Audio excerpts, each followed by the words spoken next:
குட்டி பையன் பர்த்டேக்கு முதல் நாள் நைட்டே போயிட்டு அவளுக்கு ஏதாச்சும் கிஃப்ட் வாங்கலாம்னு நினைச்சிட்டு போனோம். ஜுவல் காசு தான் போனோம். ரொம்ப நாளாவே எனக்கு வெள்ளி அருணா கூடயும் காப்பு வாங்கன்னு நினைச்சிட்டே இருந்தோம். அது வந்து வெள்ளி அருணா மட்டும் வாங்கியாச்சு, காப்பு கிடைக்கல. அப்புறம் அவனுக்கு வாங்கிட்டு பாப்பாக்கு வாங்காம இருந்தேன் அப்படின்னு சொல்லிட்டு அவருக்கு ஒரு செயின் வாங்கி கொடுத்துட்டோம். வரும்போதே அடுத்த நாள் பூஜைக்கு நான் சொல்லியிருந்தோம் விநாயகர் கோயில். அதனால அதுக்கான மாலை, சாமி ஜாமான், அபிஷேக ஜாமான் எல்லாம் வாங்கிட்டு அப்படியே வீட்டுக்கு வந்தாச்சு. அடுத்த நாள் காலையில கோயில்ல பொங்கல் பண்ணி தரேன்னு சொல்லியிருந்தேன். அதனால ரெடி பண்ணிட்டு இருந்தேன். சக்கரை பொங்கல் தான் ரெடி பண்ணியிருந்தேன். அதனால முதல் நாளே எந்திரிச்சு ஃபுல்லா கிளீன் பண்ணிட்டு அடுப்பெல்லாம் கழுவிட்டு சக்கரை பொங்கல்லாம் ரெடி பண்ணி வச்சுட்டு அப்புறம் குட்டி பசங்க 2 பேரையும் கிளப்பி விட்டாச்சு. எப்பவுமே தம்பிக்கு பர்த்டேனா பாப்பாக்கு ட்ரெஸ் எடுத்துருவோம். இல்ல பாப்பாக்கு பர்த்டேனா தம்பிக்கும் ட்ரெஸ் எடுத்துருவோம். ஏன்னா 2 பேருமே அவ புது ட்ரெஸ் போட்டுருக்கா, நான் புது ட்ரெஸ் போட்டுருக்கேன்னு நினைக்க கூடாதுனால 2 பேருக்குமே எடுத்துடுறது.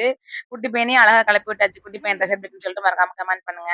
அப்படியே நாங்களும் கிளம்பிட்டு அப்புறம் வாங்கின ஜுவல்லரிஸ்லாம் 2 பேருக்கும் போட்டு விட்டுட்டு கோயிலுக்கு போயாச்சு. கொண்டு போன பிரசாதத்தையும் குடுத்துட்டு அப்புறம் அபிஷேகம் ஸ்டார்ட் பண்ணியிருந்தாங்க. ஒரு 5 பொருள் வச்சு பண்ணியிருந்தாங்க. தயிர், பால், பன்னீர், தேன், சந்தனம் எல்லாத்துலயும் அபிஷேகம் பண்ணியிருந்தாங்க. அப்படியே சாமிக்கு அலங்காரமும் பண்ணிட்டு குட்டி பையன் பேர்ல ஒரு அர்ச்சனையும் பண்ணி திருப்தியா சாமி கும்பிட்டு வந்துட்டோம். அப்படியே வீட்டுக்கு வந்துட்டு கொண்டு வந்த பிரசாதம் எல்லாம் போட்டு சாப்பிட்டுட்டு அப்புறம் பக்கத்துல இருக்கவங்கள்ட்ட வச்சு கொடுத்து அப்படியே பக்தி மையத்தெல்லாம் முடிச்சாச்சு. அப்புறம் மதியானத்துக்கு போயிட்டு மட்டன், சிக்கன் 2மே எடுத்திருந்தோம். தைஸ் வாங்கிட்டு இருந்தேன். சிக்கன்ல அதே மசாலா போட்டு மேரினேட் பண்ணி ஃப்ரிட்ஜ்ல வச்சாச்சு. குட்டி பையனுக்கு ஈரல் பிடிக்கும்னால ஒரு 1/2 மணி நேரம் வெயிட் பண்ணி அவனுக்கு ஈரல் வாங்கிட்டு வந்து சமைச்சு சாப்பாடு ஊட்டிட்டு தூங்கிட்டு ஈவினிங் போல குட்டியா ஒரு கேக் கட் பண்ணியாச்சு. குட்டி பசங்க பக்கத்துல நிறைய பேர் இருக்காங்க. அவங்களெல்லாம் கூப்பிட்டு கேக் கட்டிங் பண்ணி செலிப்ரேட் பண்ணியாச்சு. சிம்பிளா சூப்பரா போனுச்சு அன்னைக்கு பர்த்டே. உங்களுக்கு இந்த வீடியோ பிடிச்சிருந்தா மறக்காம ஒரு லைக் குடுத்துட்டு போயிருங்க. See next video. Bye by.